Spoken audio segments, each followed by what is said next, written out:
और मेरे पढ़ाकू बच्चों, क्या हो रहा है?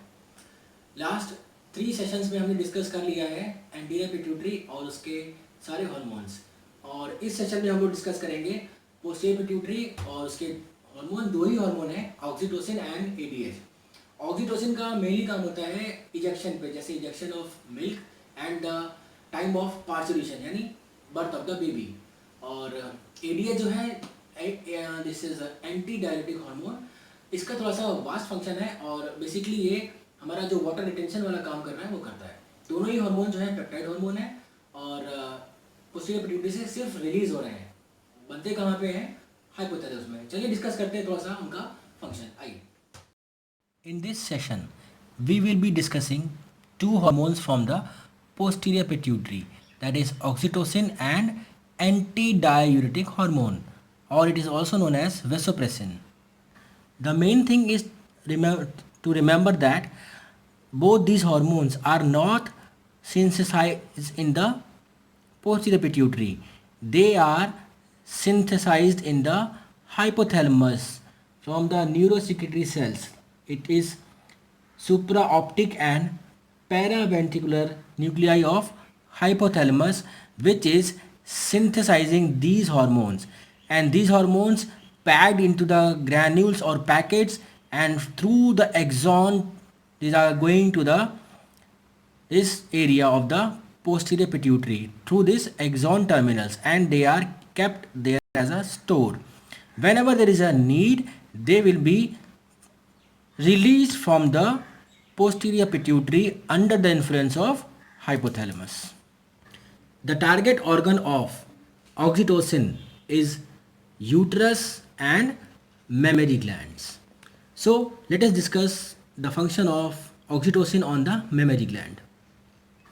Oxytocin causes the contraction of myoepithelial cells in the breast, which causes the milk ejection from the breast, and this is also known as milk ejection reflex, and this is a chain which is known as neuroendocrine reflex. क्या होता है कि whenever the baby is just starting the suckling from the nipple, so that senses is going to the receptors to the higher centers of the brain, and then hypothalamus understand this thing, and that it will tell to the posterior pituitary to release those hormones which are already stored. So oxytocin through the circulation will come to the breast area, and it will cause the myoepithelial cells to contract, and ultimately there will be ejection of milk. तो ejection of milk करा रहा है ये oxytocin hormone. Milk बनाया था prolactin hormone ने under the influence of many hormones, as we already discussed, जिसमें growth hormone, thyroxine, cortisol and other hormones were involved. Now come to the function of oxytocin on the uterus. Uterus पर oxytocin का effect is the best example of positive feedback mechanism of hormone regulation. क्या होता है during the child birth, जब baby अभी बाहर आ रहा है, बेबी का बर्थ होने जा रहा है, तो उस समय क्या होता है, there is a strong contraction of wall of uterus or there which pushes the baby down. Then the baby is slightly going, उसका जो हेड है या उसका बॉडी है वो धीरे धीरे जा रही है सर्विक्स की तरफ। जब सर्विक्स पे आता है तो सर्विक्स बहुत तेज़ी से स्ट्रेच होता है, खिंचता है। तो सर्विक्स जब खिंचेगा because of the baby, cervix खिंचने की वजह से वहाँ पे जो रिसेप्टर्स हैं, द स्ट्रेच रिसेप्टर्स, वो सेंसेशन भेजते हैं to the higher centres in the brain.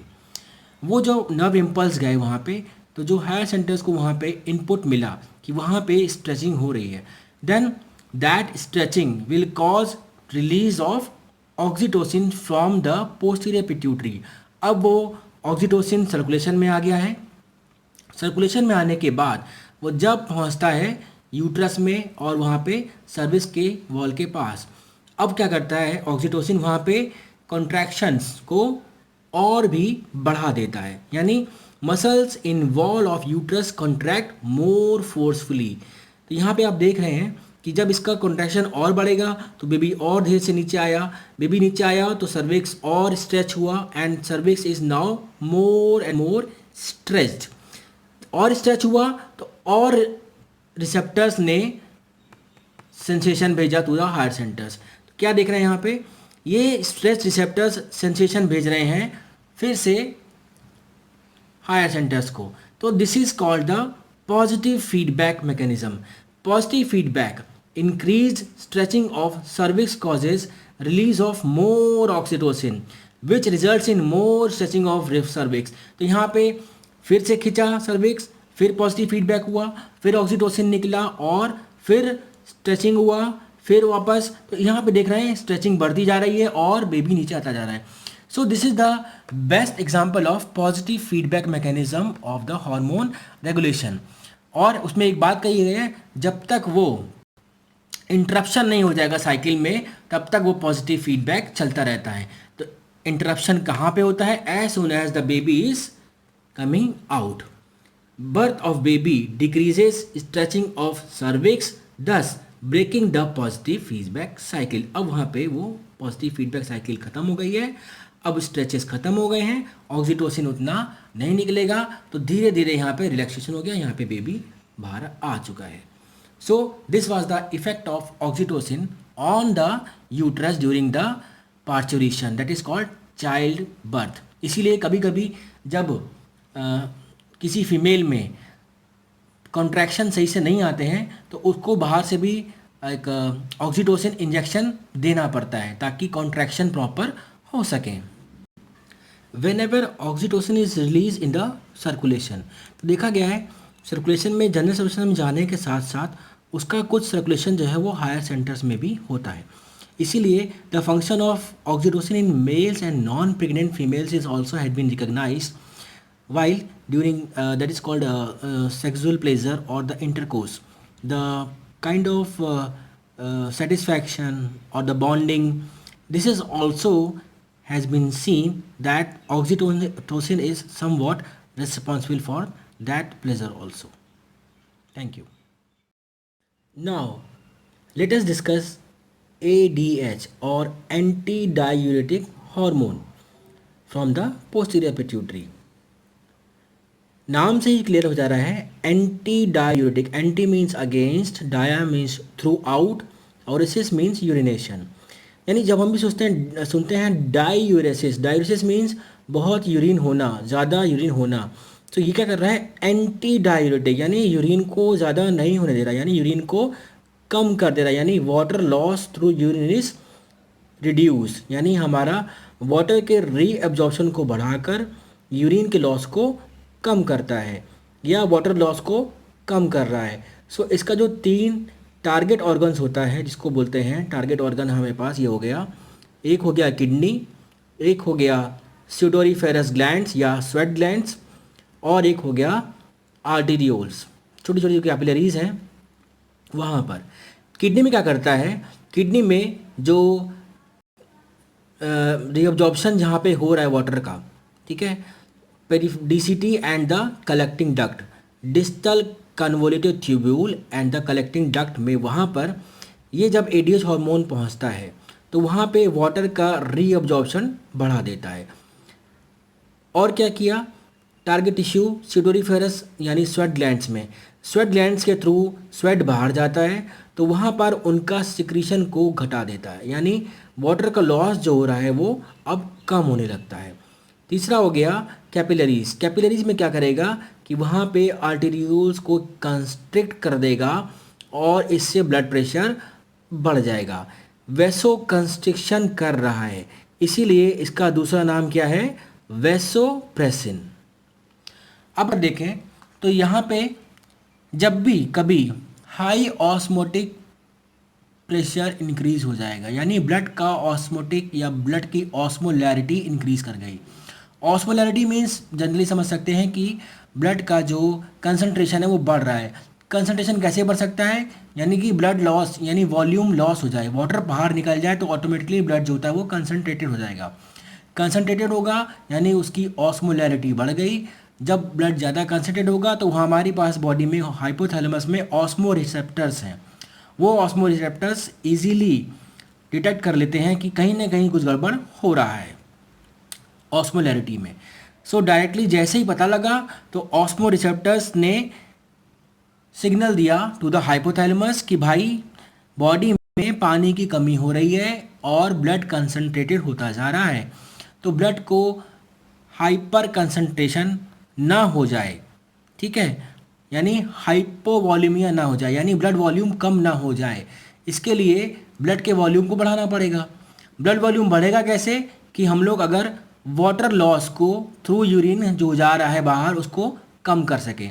तो इसी के लिए हाइपोथैलेमस सिग्नल भेजता है एडीएच को कि भाई अब आप निकालो एंटी डायूरेटिक हार्मोन, यानी डायूरेसिस नहीं कराना है हमको, अब यूरिन को वाटर लॉस जो ज़्यादा हो रहा है वहाँ पे नहीं होने देना है, हमको वहाँ से वाटर को रीअब्जॉर्ब करके बॉडी में डालना है ताकि जो हाइपोवॉल्यूमिया हो गया था, ब्लड वॉल्यूम कम हो रहा है, उसको वापस उसको गेन किया जा सके। तो वही काम शुरू हो जाता है।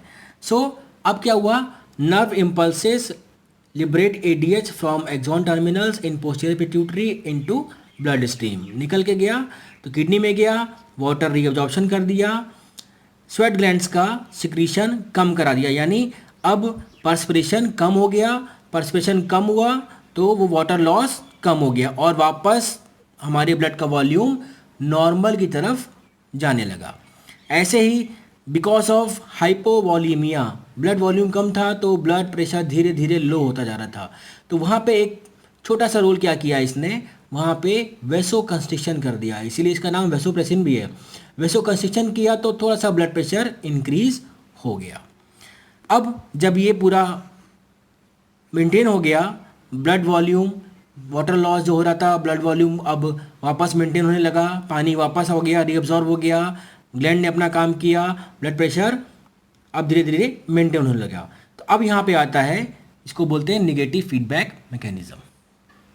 देखिए कोई भी ऐसा स्टिमुलस जिससे होम्योस्टैसिस डिसरप्ट हुई मतलब कि ऑस्मोलैरिटी बढ़ रही है। ऑस्मोलैरिटी कब बढ़ेगी, जब यानी कि ब्लड वॉल्यूम कम हो रहा है, यानी कि किसी को ब्लड लॉस हो गया हो या डिहाइड्रेशन हो रहा हो या उसने बहुत देर तक पानी नहीं पिया है, तो क्या होगा, osmolarity of blood will be increased.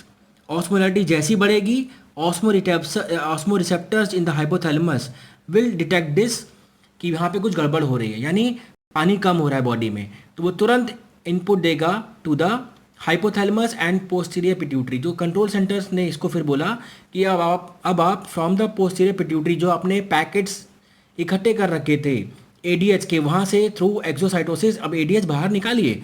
ADH निकलेगा तो अल्टीमेटली सर्कुलेशन में आया और किडनी पे और वेसल्स पे और स्वेट ग्लैंड पे काम किया और धीरे धीरे वाटर को कंजर्व किया और वाटर को वापस रीअब्जॉर्ब कर लिया और ब्लड वॉल्यूम मेंटेन हो गया।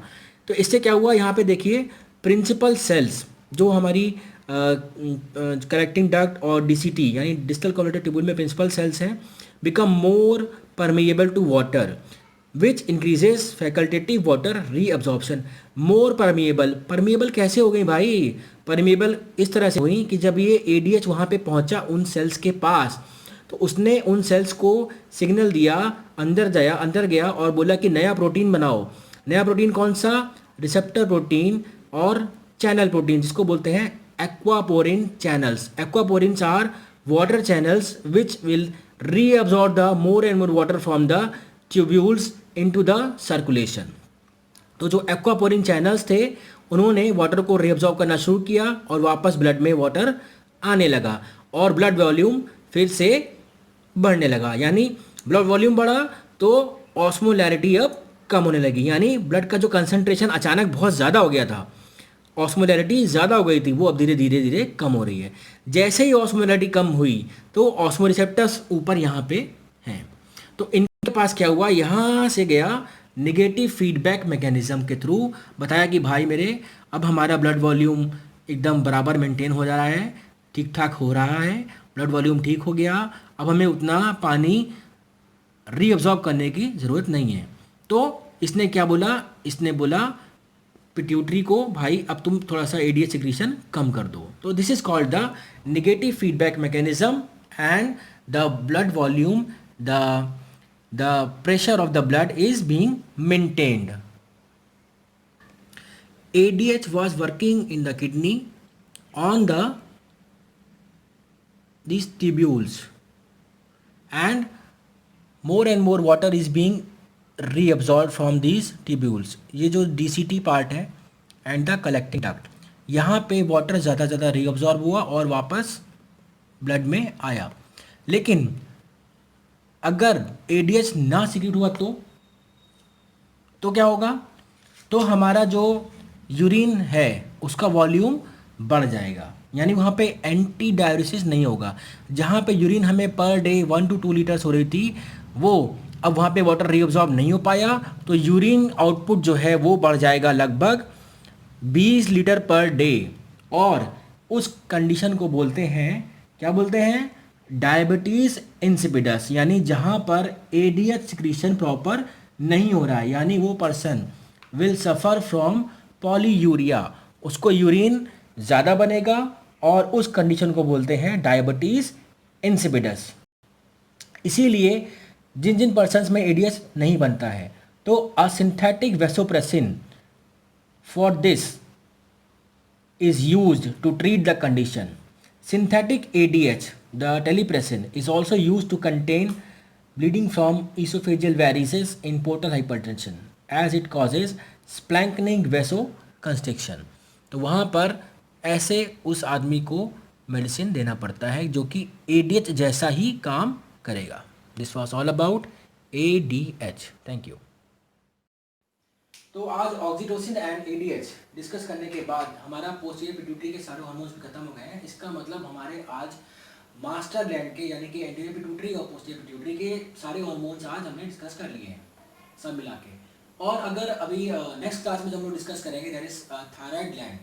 थायराइड ग्लैंड का जो हार्मोन है वो एग्जाम में भी बहुत पूछा जाता है और एग्जामिनर्स वाइवा में भी बहुत पूछते हैं. इसके लिए बहुत ज़रूरी है, बहुत इंपॉर्टेंट है. और इसके अलावा भी अगर आपको लगता है कि कुछ आपको पढ़ने का मन कर रहा है या आपको कुछ सजेशन देना हो या कुछ क्वेश्चन पूछना हो, तो फील फ्री टू आस्क. मैंने अपना नंबर और अपना व्हाट्सएप नंबर दे दिया है, ईमेल भी दे दिया है, तो I would like to answer. Okay, thank you, फिर मिलेंगे. Bye. These are the books which are used for this learning session, and in next session we will discuss about the thyroid hormone, its synthesis, its secretion and its function. Thank you.